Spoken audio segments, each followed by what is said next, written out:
Hello, my lovelies. It's wonderful to see you again. Come on in and have a seat.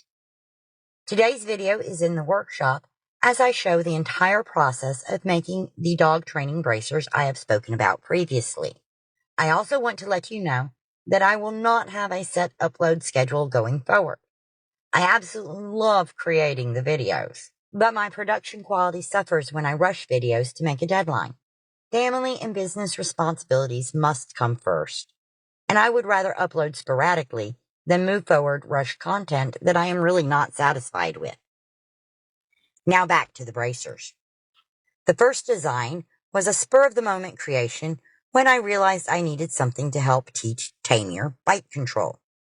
As you can see, they were quite difficult to put on by myself. Next, I tested a production design using 10-ounce leather for both the body and the straps. I originally designed them with 5 straps, decided that was too many, and reduced it to 3 straps.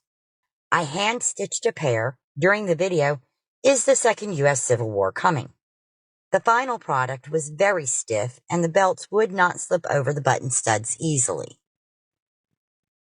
I would like to pause here and welcome each and every one of you to Kate Bonnie Country, and I am your host, Kate Bonnie. This channel is not possible without viewer support, so thank you so much for stopping by. If you enjoy my content, please hit the like button, subscribe and get notified, comment, and share my content with your friends and family. With the second prototype also proving difficult to put on myself, I decided a second redesign was called for.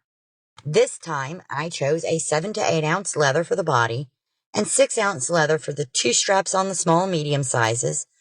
The large ones will have 3 straps. You briefly saw me use them in the Saving Money by Grooming My Husky Myself video. They are flexible, and the straps slip over the button posts easily. Today I will show you the process of making these start to finish. The entire process takes 5 days to complete, but most of that time is devoted to dyeing and drying. They take about 2 hours of actual labor to create. I previously redesigned and patterned the small size so that I could try them out. Since they worked quite well, I set about redesigning and patterning both the small and large sizes. I will show you the process of redesigning the large ones. I decided to reduce the overall length from 10.5 inches down to 10 inches during the process. I only patterned in 2 straps since I was undecided on whether the final design should have 2 or 3. Since then, I decided a 3rd strap in the middle is a good idea, and will include that in my production pieces. Once patterned, it was time to start cutting and dyeing the pieces. I started my timer and began cutting the straps from 6 ounce leather. For those of you that do not know what the ounce rating means, leather is gauged by how much 1 square foot weighs. The thickest leather will weigh 10 to 12 ounces per square foot and is called 10 to 12 ounce leather. When a hide is split, the outer portion becomes a thinner piece of leather and the inner part becomes suede or nubuck. This hide was split to create leather that weighs 6 ounces per square foot, hence it is called 6 ounce leather. I dampened the leather since damp leather is easier to cut than dry leather. Then I grabbed a strap cutter to cut a strip that is 1 inch wide. This will be used to create the arm straps. This strip will produce 5 straps, so I will have 1 left over to use at a later time. Notice that I placed the leather rough side up. The rough side is also called the flesh side. I make my marks on the flesh side because marking the smooth side, also called the hair side, can cause visible indentations in the completed product. I laid my pattern over the strap, marked the ends where the holes will go with chalk, and then cut the strip into 3 pieces. The leftover goes into my scrap box and will be used as punch pads later. Once cut, I needed to punch the holes and cut the tip for each strap. My plier type hole punch does not have a setting large enough to fit around the button studs, so I had to use the traditional anvil and hammer method. I used a round strap end tool to cut the tips. I also used a chisel punch to create an additional slip adjoining each hole. This allows the strap to fit over the button studs and close around the base to secure it. This allows the strap to fit over the button stud and close around the base to secure it. I repeated this process for all 5 straps.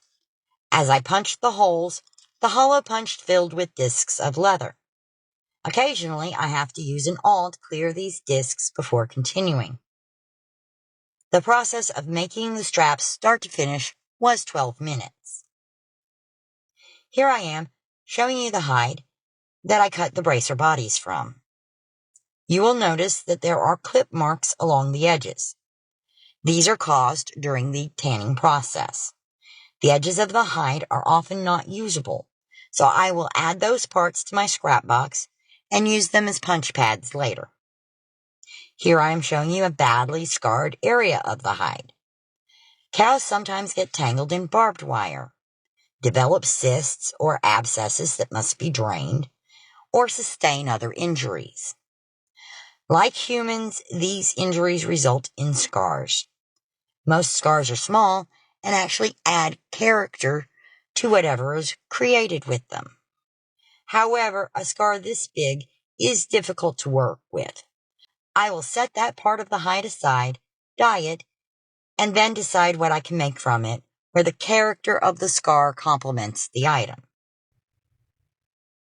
I moved the hide off camera to a larger cutting area so I could cut 2 pieces to create the medium bracers from.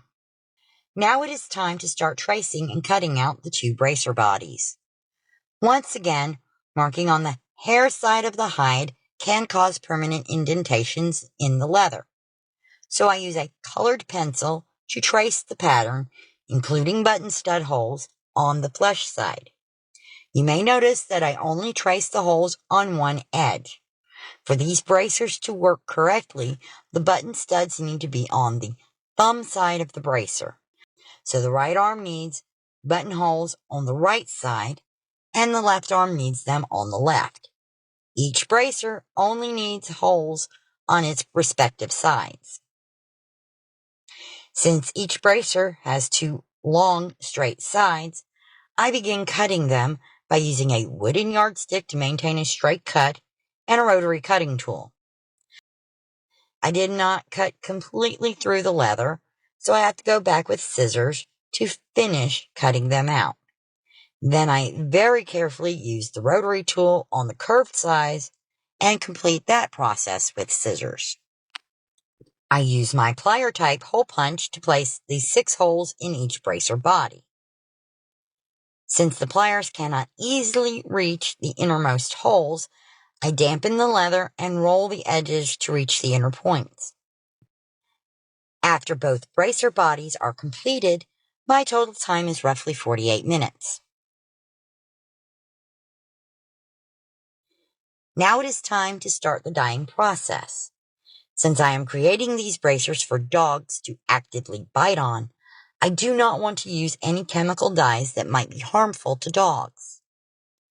I chose to use a homemade coffee dye. While caffeine and alcohol are bad for dogs, the trace amounts left behind after the dyeing and drying processes are completed is not enough to cause harm as long as the dog is not allowed to chew and fully consume the leather. I retrieved a ceramic baking dish and wiped out any dust that collected in it. Next, I placed the belt pieces in the dish and poured roughly 12 ounces of coffee dye over them. Then I added the bracer bodies. The bubbling and foaming you see is simply the air in the leather being displaced by the coffee dye and not caused by a chemical reaction. I added enough distilled water to fully submerge the pieces and gently stirred it with my fingers. I cleaned up any splashes and allowed the pieces to soak in the coffee dye for a full 24 hours. This will produce a cafe au lait color. In order to produce a black coffee color, I would change the dye after 24 hours and then soak it for another 24 to 48. The total labor up to this point in the process is 54 minutes. The next day. I came back the next day to remove the leather from the dye. I laid out an old brown towel and placed the pieces on it. I blotted the pieces with part of the towel and then left the pieces to dry for 48 hours. My total labor at this point is roughly 1 hour. 2 days later. I went back 2 days later and removed the pieces from the towel. It was around this time that I realized the tripod connector was missing. So please excuse the odd camera angles. I restarted my timer and got to work. My first step was to punch stitching holes into the straps and bodies. I used a 4-prong stitch punch to create my stitching area of 5 holes by 4 holes. This created a stitch area of roughly 1/2 by 3/4 inch. I repeated that with all 5 straps, so I will have 1 strap left over that will carry to the next set I make. Then I placed the button studs on the bodies. I chose to use studs that can screw on with a Phillips head screwdriver. The hole punch I chose was a touch too small, so I had to widen the holes using an awl and do some creative pressing to get them seated.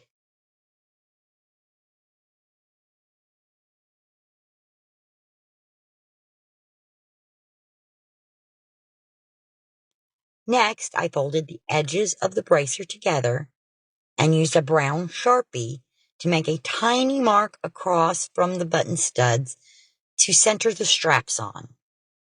I then proceeded to align and punch the stitching holes in the bodies. Now I proceeded to the conditioning and stitching stage. I used a leather conditioner that is based in beeswax and linseed oil.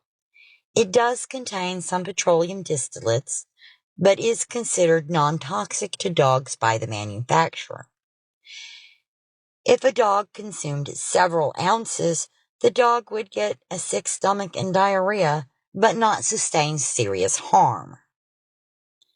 I apply roughly 1/2 ounce to each bracer, and most of it will be absorbed into the leather or wiped off later. The trace amounts a dog will ingest during training and play will not cause ill effects. I will use this product until I can perfect my homemade conditioner based in coconut oil and beeswax. I think I have the formula figured out, but I need to test it on my own dogs and source quality ingredients at a reasonable price before introducing it to my products. I spread the conditioner over the leather and used different shaped wooden burnishing tools to press it into the surface of the leather on both sides. Then I use a sewing awl and braided bonded nylon thread to stitch each strap onto the bodies.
Finally, I check to make sure each strap fastens correctly.